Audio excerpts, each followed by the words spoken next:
क्रिस्त में मेरे प्यारे भाई और बहनों, सबको जय यीशु। संत मत्ती के सुसमाचार अध्याय 23 पद संख्या 34 से लेकर 39 तक ईसा मसीह हमसे बताते हैं कि जो परिवार ईश्वर को मानता नहीं और एक होकर रहता नहीं, उस परिवार का पतन होता है या वे गिर जाते हैं।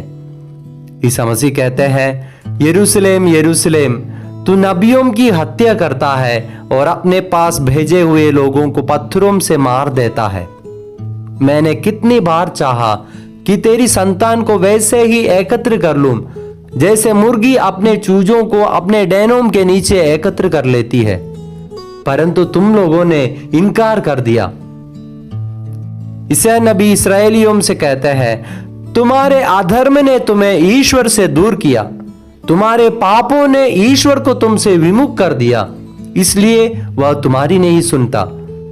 जिस परिवार में ईश्वर के नियमों और आदेशों का तिरस्कार होता है, उस परिवार ईश्वर को उनसे दूर किया है। ईश्वर अपनी प्यार और नियमों की घेरे में सभी लोगों को एकत्र रखना चाहते हैं, लेकिन हमारे पापों के कारण हम ईश्वर को अपने जीवन से अलग करते हैं।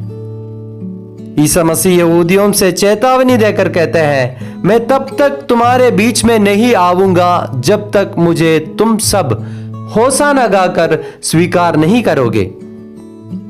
हर एक परिवार में ईसा मसीह आकर द्वार खटखटाता है।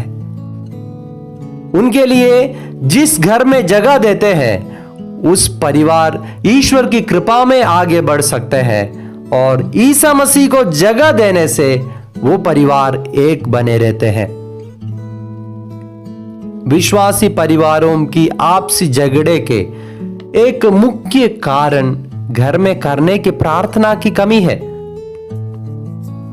ईसा मसीह कितनी सही बात बोलते हैं, जो मेरे साथ नहीं है वो मेरा विरोधी है, और जो मेरे साथ नहीं बटोरता वो बिखेरता है। पिताजी के प्यार से दूर रहकर उड़ाव पुत्र अपने जीवन में कुछ नहीं पाया था, बल्कि उसका जीवन वो खुद जोखिम में डाल दिया। ईश्वर के प्यार और उनकी आज्ञाओं से दूर जाते सभी विश्वासी परिवार अपने परिवार के सभी सदस्यों का और अपना जीवन जोखिम में डाल देता है। बल्कि जिस विश्वासी परिवार में प्रार्थना है और ईश्वर की आज्ञाओं का पालन करने के लिए इच्छा है, वे एक रूप बने रहते हैं और उनके बीच में ईसा मसीह रहते हैं।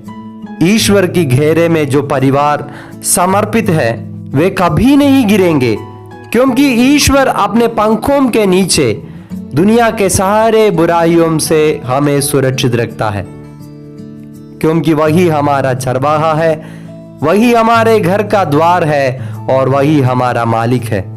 आइए हम अपने परिवार में ईश्वर के विरुद्ध कुछ नहीं करें, बल्कि ईश्वर को और उनकी आज्ञाओं को प्यार करें। आमीन। सबको जय यीशु।